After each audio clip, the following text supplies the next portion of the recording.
Greetings, people of Earth. I am Josh Samuel, and on the line with me, ladies and gentlemen, is a brother by the name of Jibril Ramsey. Jibril, man, how you been, man? It's been a minute. I've been good, just maintain hope, keep up positivity, and just work hard and be better. How you feeling tonight? Uh, Unusually very cold and cold, but we're gonna, keep on keeping on and everything. But yeah, unusually cold, but otherwise I'm doing good, man. Batman '87 came out, and I gotta get that. But I'm doing good, man. So, Good. ladies and gentlemen, Brother Jibril has once again emerged from the shadows, and tonight we're gonna talk. Tonight we're gonna talk about a gentleman who is not mentioned enough. A gentleman who is a very wise, smart, a very dedicated, a very motivated, a very inspirational, and a very big pause gentleman. And that gentleman is a gentleman by the name of Ray Fisher and Mm-hmm. his character Cyborg. Uh Yep. Brother Jabril, man, talk to me a little bit about first why you chose Cyborg as the topic of tonight's discussion, man. Like you said, Victor Stone, Victor Stone, as portrayed by the actor, Mm-hmm. the phenomenal actor Ray Fisher. Mm-hmm. He does not get enough of the spotlight, enough mention. Like, he's sorely underrated as a character, and as a prominent African American character, he needs to be more prominent, be put more into the spotlight. He's a badass. Like, yeah, I'll get into it, but knowing what he was gonna transform into, Mm-hmm. he is incredible. So he needs more recognition in the comic industry and also the film industry. Mm. Hmm. Yeah, I agree. And it's a real true shame that looking back and people say, well, why are you going back to the past? Well, because it should be what we're looking forward to. It's a real shame that when you look back at the original DCU slate, we would have been getting a Cyborg film this very year, brother. And Yeah. last year we would have gotten Justice League Part 2, which would have been epic. But thank God for Ray Fisher, thank God for hashtag release the Snyder cut, and thank God Hmm. that Zack Snyder chose to cast Ray in this epic adventure like no other. Um, Hmm.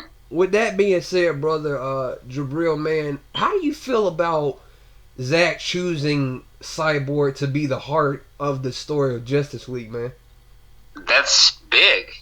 That's very big, especially um, with the team of this caliber and size, Mm-hmm. and also, like I said, as a prominent African American character, because that's that's not rare, but that's not always the case in these Superhero movies. exactly these comic based films. Mm-hmm. Like, for example, in the Disney MCU side, we have these great black characters like War Machine, the Falcon, Nick Fury, Mm-hmm. uh, um, Luke Cage, yeah, Luke Cage, Black you Panther. know, you have T'Challa, Storm. Many characters that just get sidelined, Mm-hmm. or they're the sidekick to their white counterparts. Then, especially in Disney, that's not cool. Like, they should have equal importance to the story, not just some funny or just sidekick just to tag along. Like, no, like these characters are established in the comics. They have arcs, and they're their own agency, they're their own character. And that's the big that's really big issue with Marvel and Disney. They they don't there's no diversity in their films. It's as much as they claim to have diversity, it's all just token. It's all bullshit. It's all bullshit. Whereas with DC and Zack Snyder, diversity is just a natural inclusion with films like Suicide Squad or, like you said, Justice League, having Ray Fisher as the heart and soul of the film. That's really big, and he has such a monumental story arc. Like this was going to be insane. So yeah. And even though we have two DC movies coming out this year, along with another one, if WB comes to their senses. Again, just thinking that we could have a Cyborg movie and knowing how, again, dedicated Ray Fisher is to the role, it's a crying shame that they haven't really, WB hasn't said anything. They haven't, said, hey, well, we said it was going to come out in 2020. We gave Flash a secure release date. We gave Aquaman 2 a secure release date. Here's a release date for Cyborg. They haven't really spoken in regards to Ray Fisher. And personally, man, I think it's very, very not just discouraging as a person who sees this young man's dedication, who sees this young man's motivation, and sees him as an inspiration in himself, #board life. It's also very disrespectful, and I just pray they come to their senses and let this man shine beyond even the Snyder Cut when it's released respectively. Let this man have his own solo film. Exactly. Enough of my preaching, no brother. Jibril, we're gonna get right into it, man. Let's get started, brother. All right. So, topic of tonight is, of course, Victor Stone, or as I titled it, Next Gen Victor. So, most of the facts about Victor Stone. He's the all-star quarterback of Gotham City University. He has a scholarship. His parents are Silas Stone, who was a Star Lab scientist, and also Eleanor Stone, and she's a professor / teacher. And with Silas, he's mostly he deals in science, so he kind of abandons Victor. So he's in a way like a absentee father, because he's so much into his work that he abandons Victor, and that causes some inner turmoil, some conflicts between Victor and Silas. Right. And then Eleanor, she tries her best to relate to Victor, little bond between her and Victor. That despite all your dad's shortcomings, he still loves you, even though even though he might not show all the time. And we know how Cyborg came to be is because of a fatal accident, car crash. Eleanor's dead, unfortunately, and the car accident left Victor in a horrible state. So Silas takes his body to Star Labs, and then he experiments with the mother box, and now him and the mother box are now fused together. Now the Cyborg. It's almost like not to cut you off. It's almost like a rebirth, basically. Exactly. Mother box. Yeah, that's right. Exactly. Yes. Yes. And actually, feel free to jump in or ask any questions that you have, because this is definitely a very fun topic for me and for us as well. Okay. So cool. Actually, I'm glad that you mentioned rebirth, because actually my next point was Apocalyptian integration. So, meaning with this newfound power set, this new ability, Mm-hmm. Victor can either become a protector or our enemy. Mm. And if you look back to, I want to say this was at a comic convention 2 years ago. It's on Twitter somewhere, where on video, Ray Fisher said, Zack's plan was to have Cyborg be the most powerful metahuman Right. that walked the Earth. So he's going to be either more powerful or close to Superman's power level, because because he's mostly all apocalyptic tech. So and we learned now from David Ayer's Suicide Squad, it was going to be all connected to JL. It was all set up.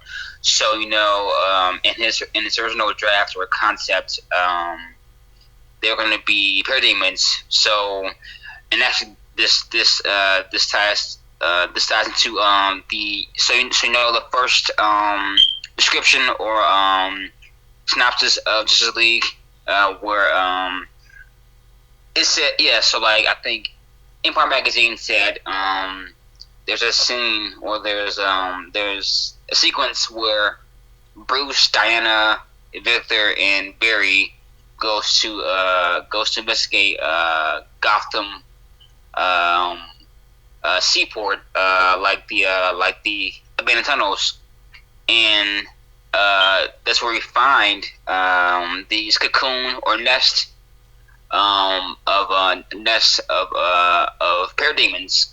Mm-hmm. So they kidnap scientists, humans, all of them to have them be reformed or repurposed as new parademons. Mm-hmm. So so it was all going to be connected.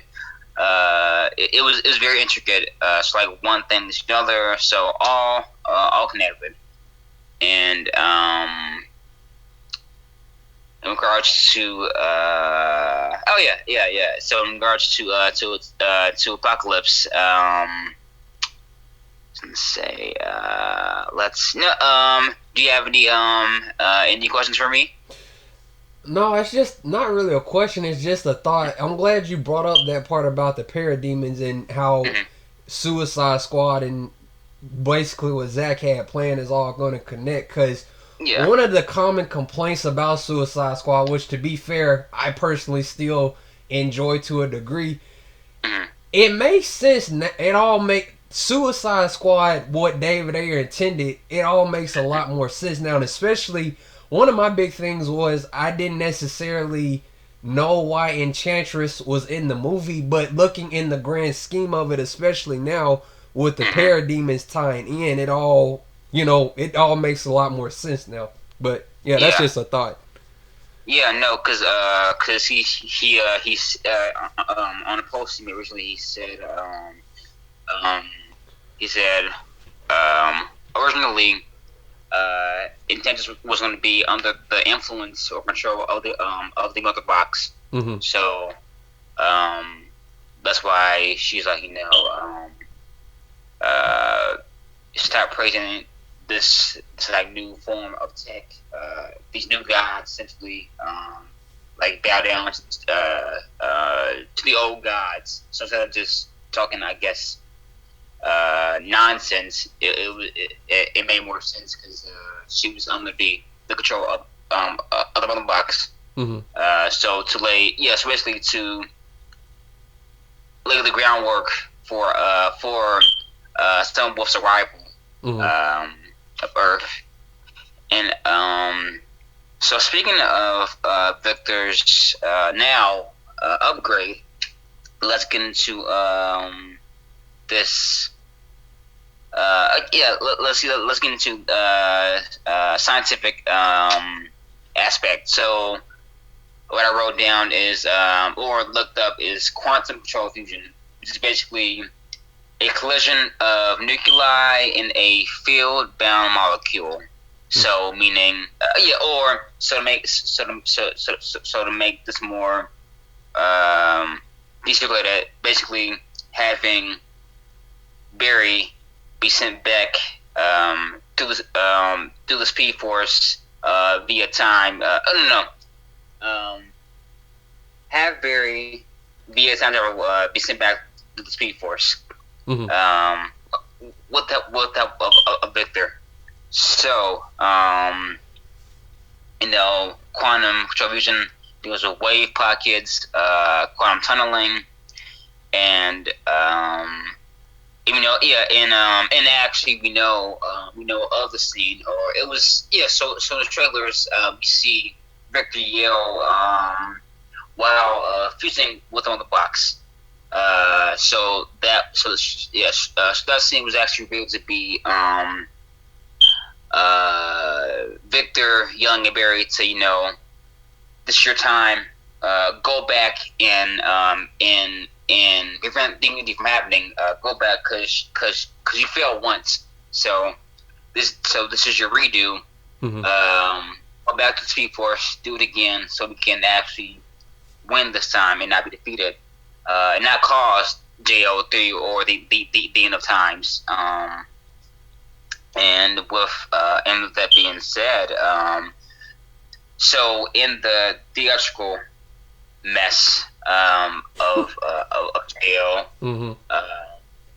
so there's sense. So when the League first enters the scout ship, Victor plugs into the codex chamber, and so in Zack's cut, he was gonna.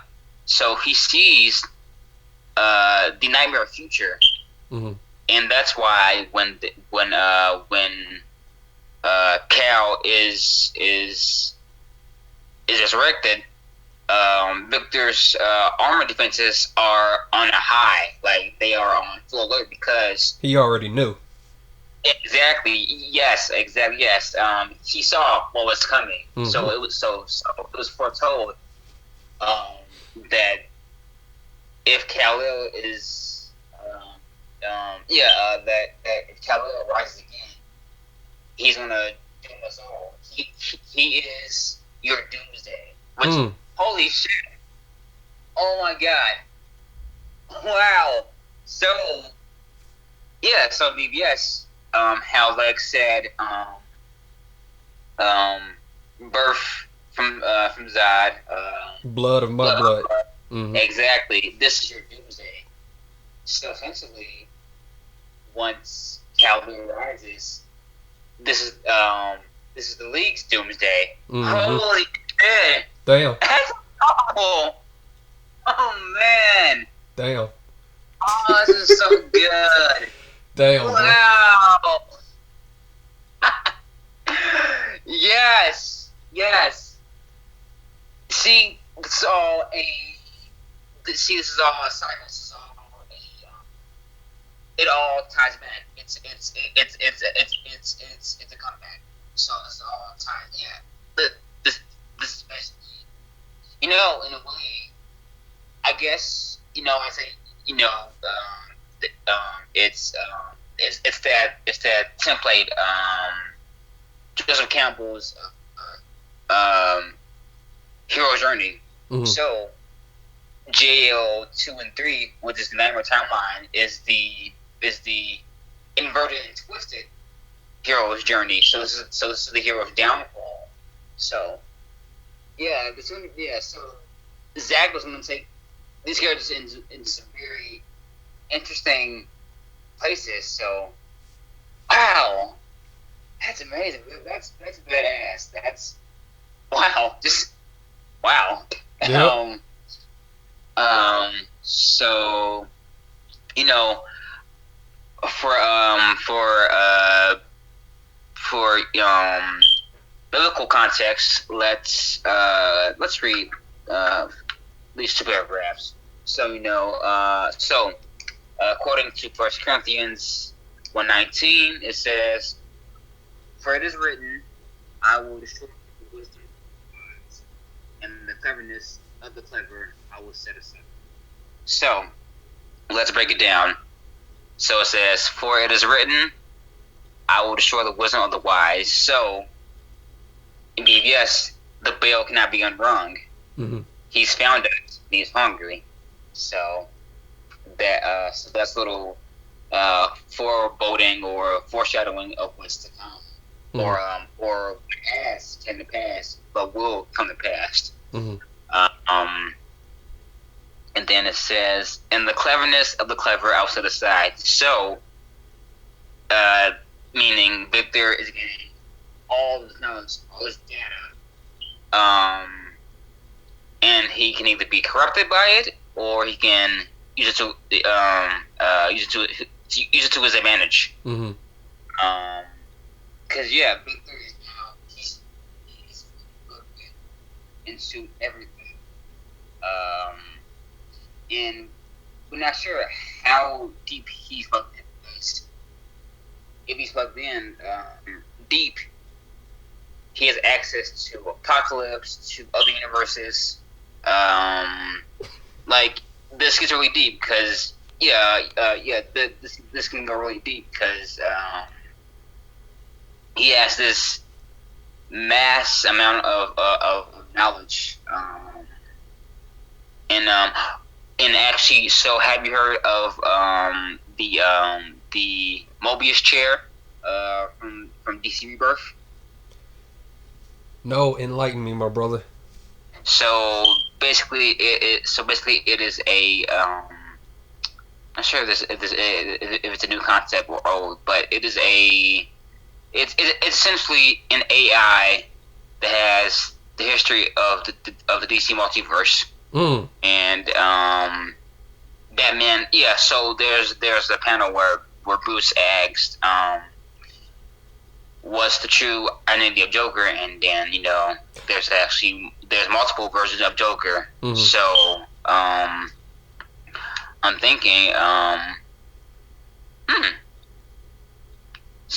it sounds like Victor is the human form of the Mobius chair, because he has this plethora of knowledge. So Victor has the whole DC multiverse in his consciousness.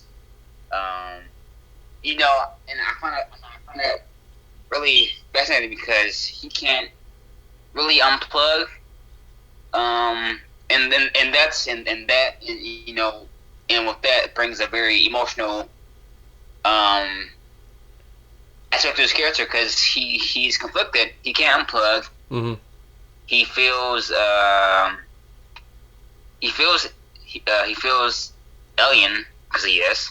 He feels like an outcast.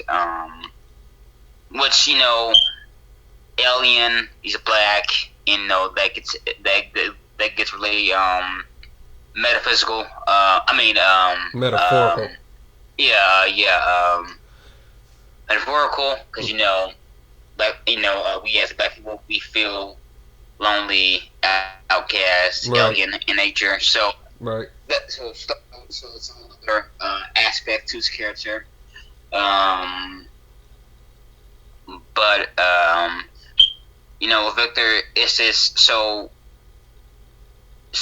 Victor, you already have the emotional conflict with his parents now gone, but now he has this internal conflict where now he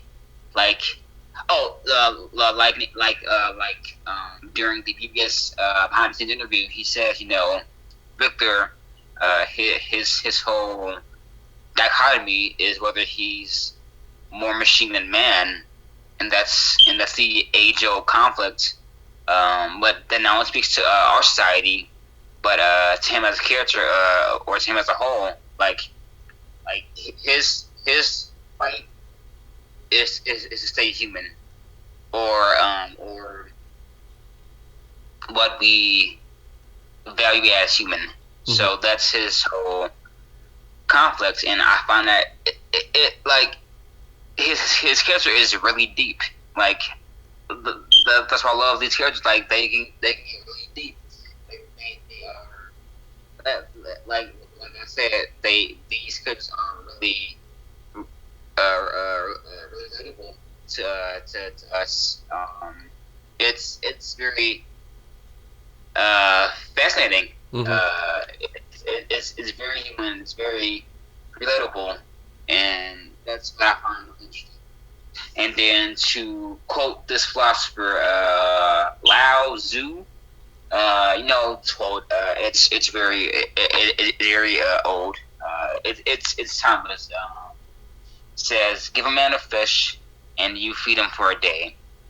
Teach him how to fish, and you feed him for a lifetime.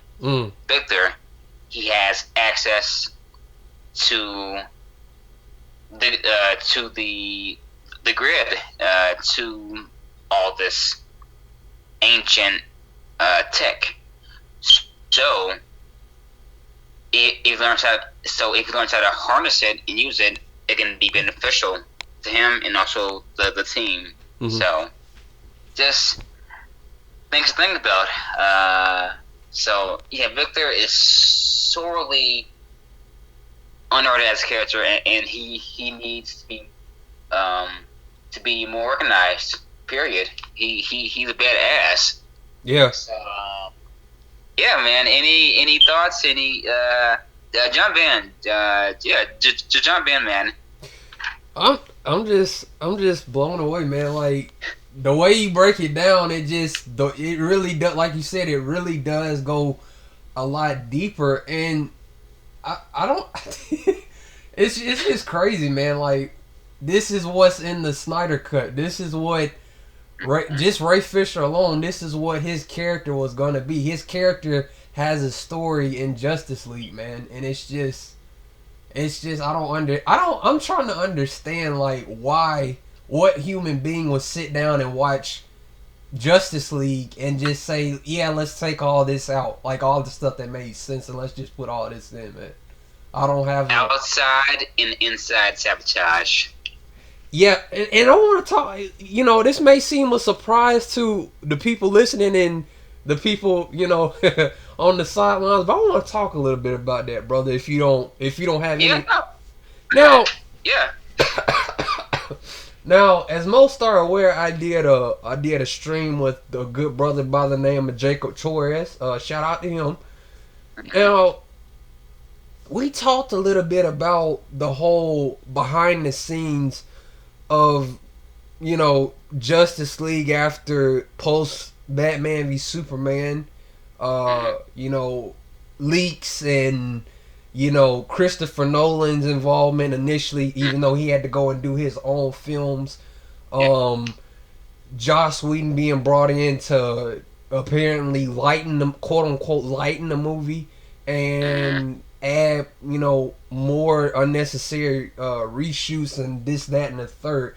Talk Brother Jibril, talk to the audience and let them know a little bit about the behind the scenes of what went on, because I know people say, well, you don't have any proof. How do you know this? And it's like, if you piece things together, if you really sit back, it's not that hard to figure out. Yeah, it really is. And I know people are gonna be shifting in their seat at this point with what I'm about to say, but I watched Civil War, much to my surprise last year, and it was only because I was getting ready to see Endgame, and I was like, let me try and catch up, and I skipped a bunch of movies. I said, let me try this one again. And I just really noticed how a lot of stuff in Civil War was almost very similar to some stuff we saw in BVS. There was, stuff going on in Africa. There were African characters in Civil War. There was stuff going on in Africa. Shout out to the brother that said, "Man with power obey neither policy nor principle." Shout out to him, even though he was crazy. There was stuff even with the main characters that mirrored the main characters in BVS. And as we know, one movie got praise to the extreme, and another movie got buried alive critically. It's just trash. Yeah. So with that all being said, I could go a lot harder, but I'm not going to because people gonna be saying, "Well, Josh Shelman, you did it in this stream, so I want you to do it in every stream." People gonna be expecting me to be confrontational every stream, and I can't. I'm just not that guy. But talk to the audience a little bit about it, brother Jibril. All right, so here's the facts. What we know, 2015 to 2017, Jeff Johns, CCO of DC Film Entertainment, meaning CCO, Chief Creative Officer / producer, meaning he had power, way too much power, but he damn near had carte blanche of power. So, what we know, Jeff Johns, in an interview, he wanted DC fans to be lighthearted, hopeful, optimistic. This was during 2017, where he said, "Yes, we're gonna speed up the hope in optimism aspect." Let's see, behind the scenes of JO, he says, in the comics, people want to take away from the dark, grim stuff. They want to embrace the lighter, goofier, weird side of comics. So that's already one. That's two charges against him. The third one, in the behind the scenes, he says, as a kid, he was introduced to DC characters via the Super Friends cartoon. So that's the third strike against him. Cristerio came out and said, Jeff Johns, you should use some of my pages during the JL script. So he had in that. He was a producer on Suicide Squad, made David take out the connective tissue between his vision and Zack's JL vision. And a lot of Joker scenes, too. Exactly, yeah. So Suicide Squad, initially, Joker and Ollie, it was a more abusive, toxic relationship, like in the comics and cartoons. But nah, check it out because it was deemed too dark. Jeff Johns, buddy with Kevin Feige. So, the bloggers, they called him the Feige of DC. So, power went to his head. So, it is not rocket science to know Jeff Johns fucked everything up on purpose. And not just him, people like that bitch Toby Emmerich, who's all about money, who apparently talks to his daughter, his daughters for movie advice, which is stupid as hell. Which, come on, really? And then, it's this shit is so deep, dirty, and twisted. It's disgusting. Yeah.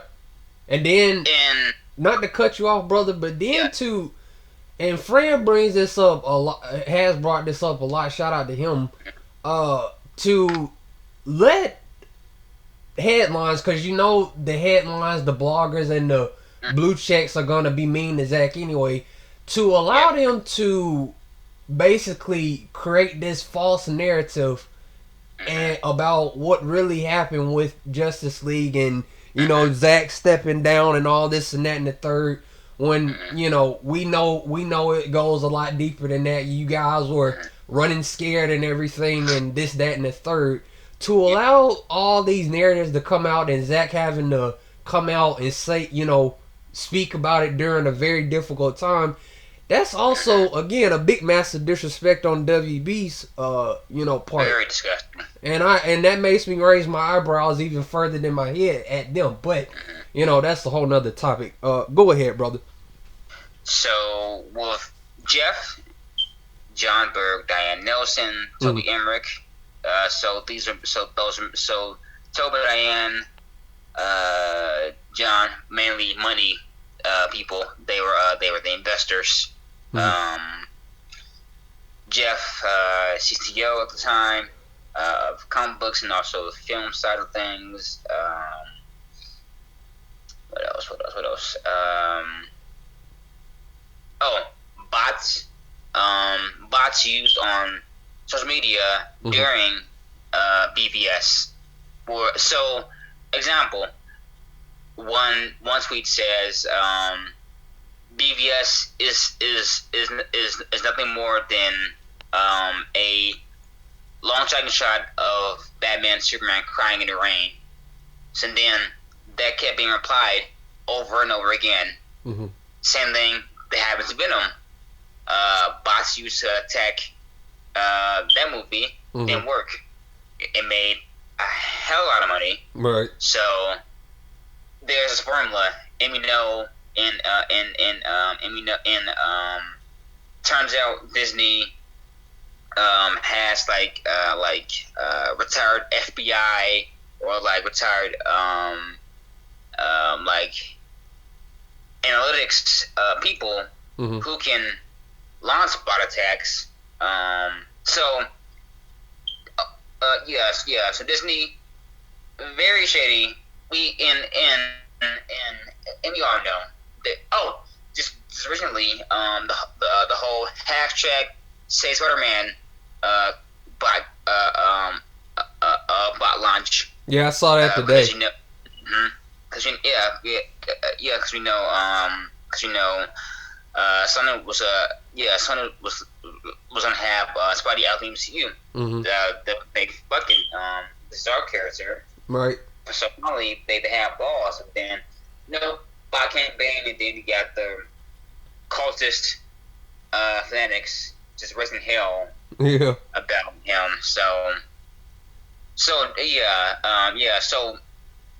Disney. Yeah, so Disney, Jeff, they want to take out the competition. Um, and it's not hard to see because now we're going to see films, but Sony films, anything that's not MCU related, people attack it. Yeah. Like, yeah, it's true. It's the truth.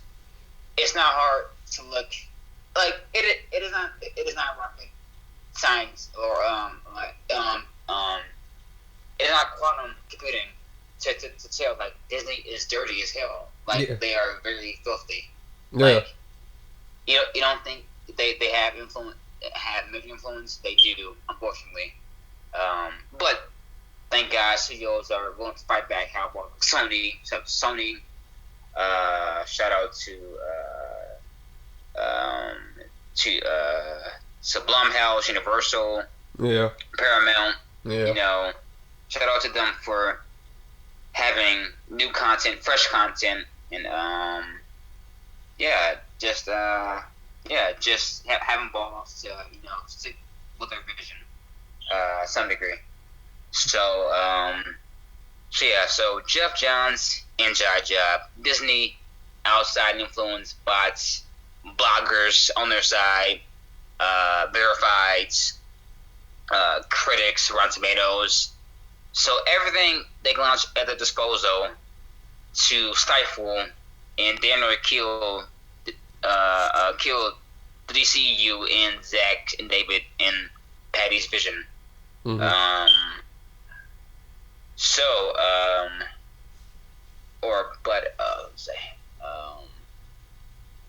And also it goes even that because with Zack and David and with many bold filmmakers, they use a kind of characters to tell hidden truths, and with that rubs some people the wrong way. Right. They feeling so. Right. So who's ever watching, might not want that out, or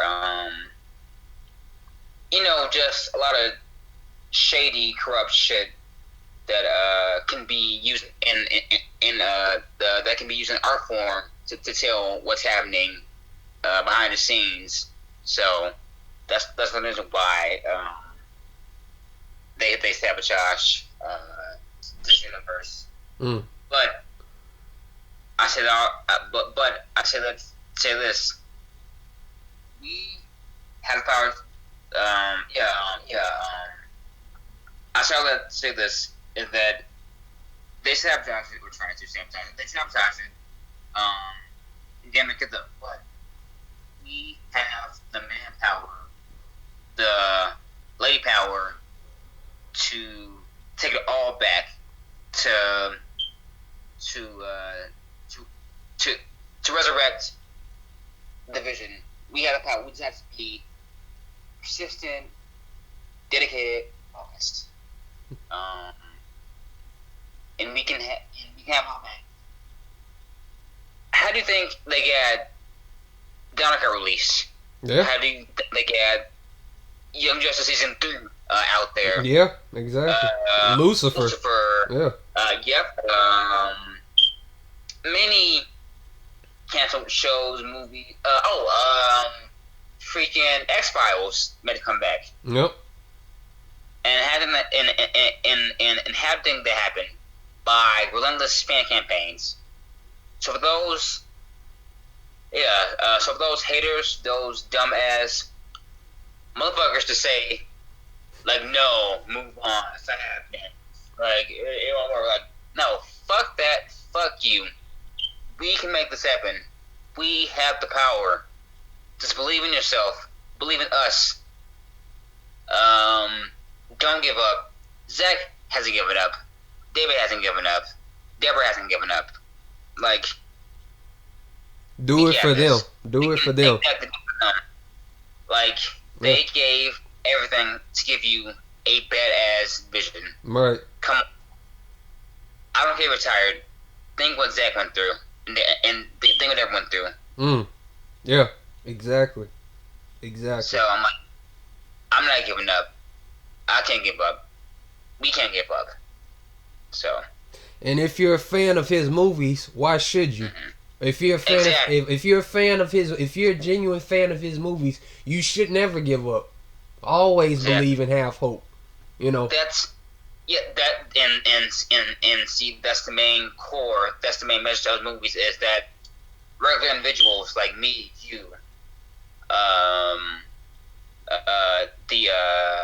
the Amazons, Pilly, Ping Pong Flicks, Chris Juan Clinton,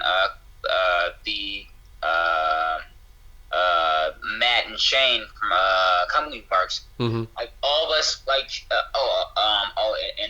and also a Film God, like all of us, from podcasters to YouTubers to Twitter users, Instagram, Facebook, any of us has power to right or wrong, to fix an injustice. Don't ever think your contribution is small.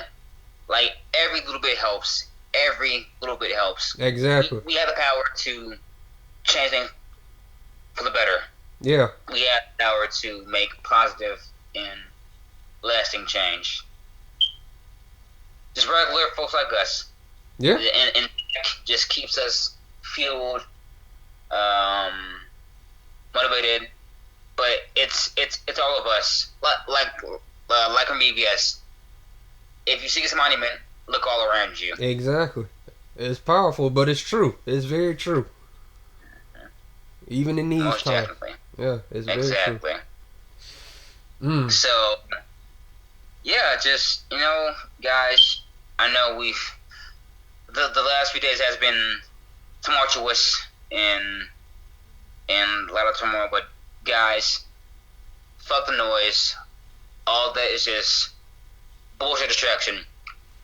Focus on the goal. Focus on the mission. Keep the mission alive. You get the tools. Get the power. Now use it. Fight for this. Yeah. Fight for what you got. I completely agree. I completely, wholeheartedly agree. I'm just thankful. I'm just thankful I'm thankful we even have all come together and stood together as long as we have, man. Because a lot of like I said in a stream I did, these other hashtags would not have came about if it wasn't for hashtag release the Snyder Cut. So look, if we can inspire that, think about what else we can inspire as a movement. You know what I'm saying? Yeah. So Exactly. Yeah, like you are totally right. Like our movement is a spark. yeah, Because not only can we help the film industry, whereas having the directors have their stories told as intended, not being censored. Making more filmmaker films, but we can also do some actual good in the world, like charities, like FSAP,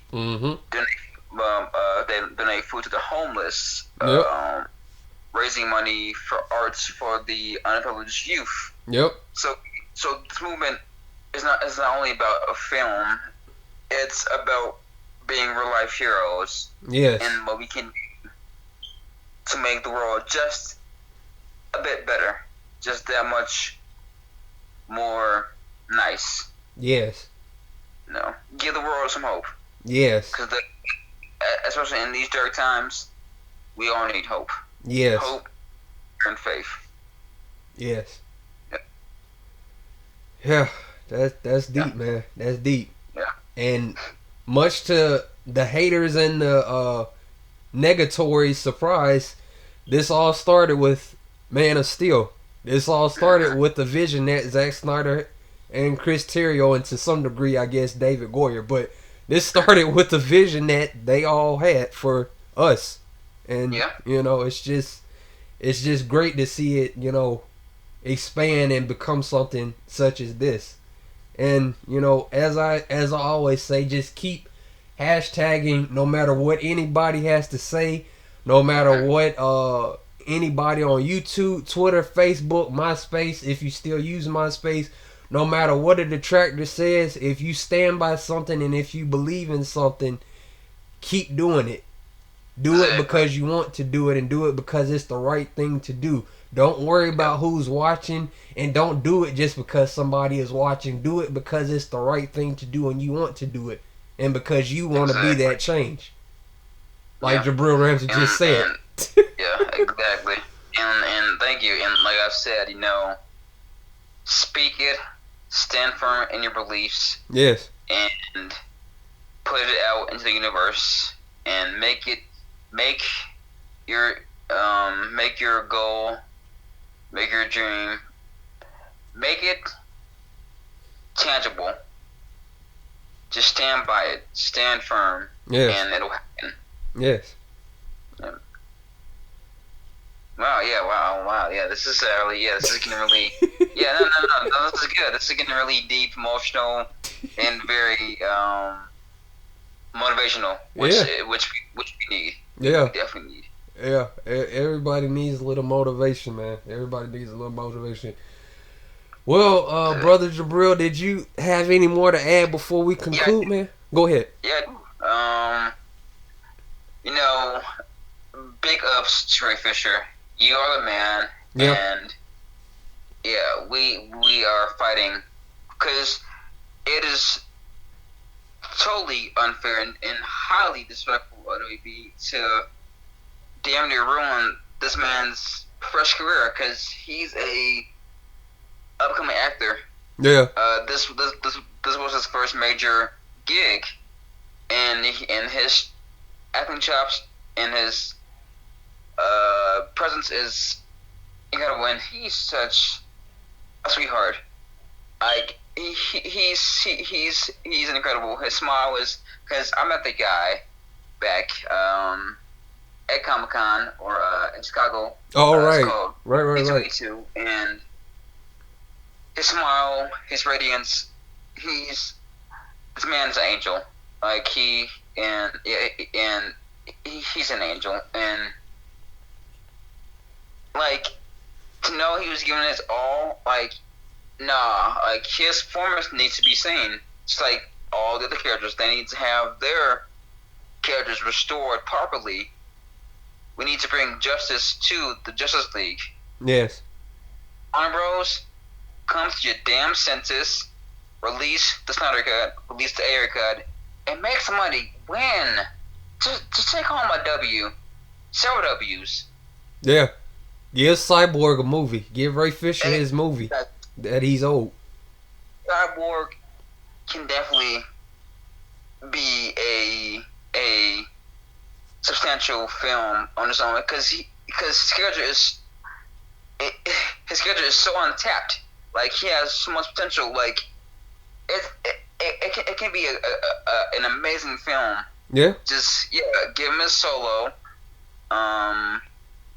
Just come on, WB. You have all the rights to your characters. Use them. Use them to your potential. Yeah. Like, stop caving in to these stupid, idiotic bloggers who don't read comics. These poser nerds who don't read comics. These biased critics who just praises the merit.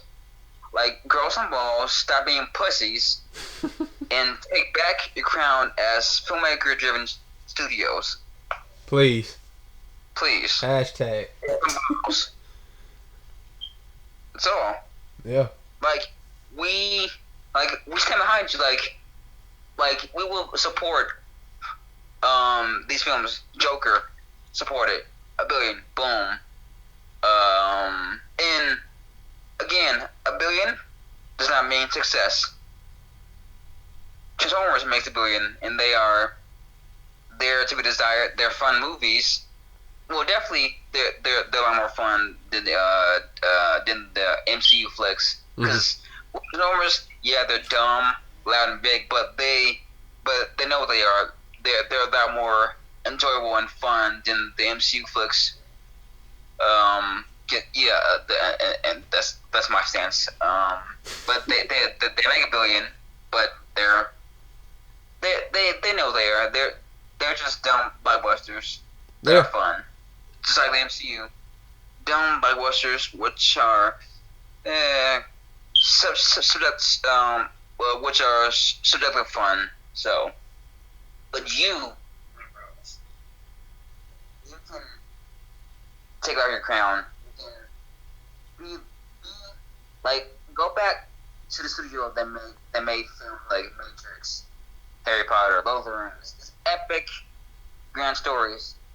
The ones who didn't care what critics thought, who didn't care about Rotten Tomato, which is a dumb concept to begin with.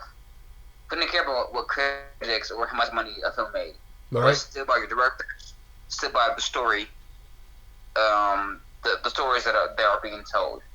Get back to that, Warner Bros. I miss them. Yeah. And that being said, those are my closing words. Yeah, you said a lot. You said a lot, man. But I completely agree. Again, I often bring up Toby Emmerich, but he was quoted as saying it, and he did say it. DC is not as focused on a shared universe. There is certainly room for the Snyder Cut. There is certainly room for Zack to finish his complete trilogy, and there is certainly room for a Cyborg film as well. Just because they announce all these other movies does not mean they should neglect and leave more money on the table. There's opportunity there for even more money and more fans worldwide. When they do all these things, when they bring Zack back, when they bring Henry Cavill back, when they release the Ayer cut, there's certainly an audience everywhere, and there's certainly money everywhere. So unless they're literally stupid, I like to think that I know they read social media. They have to know that there's a demand. So yeah. They just gotta release it, man. They have to release it. And once that day comes and the Snyder Cut is released, we can like I said, I hope this hashtag carries on to the Ayer cut, which is already starting to trend a little bit higher due to David Ayer. Shout out to him, bringing more details to light. And I hope it carries on for, other directors like even a Simon Kinberg for Dark Phoenix, who unfortunately was caught between Fox and Disney at the time. I hope it just inspires enough people as well as it has inspired many people everywhere. With that all being said, ladies and gentlemen, Jibril Ramsey just blessed us all with thesis on Cyborg. I will leave a link to his Twitter in the description as well. You guys go give him a follow. He's a fierce and loyal Snyder Cut supporter. You guys also subscribe, like, and comment on my channel as well. And we'll see you all next time. Peace out. Peace out.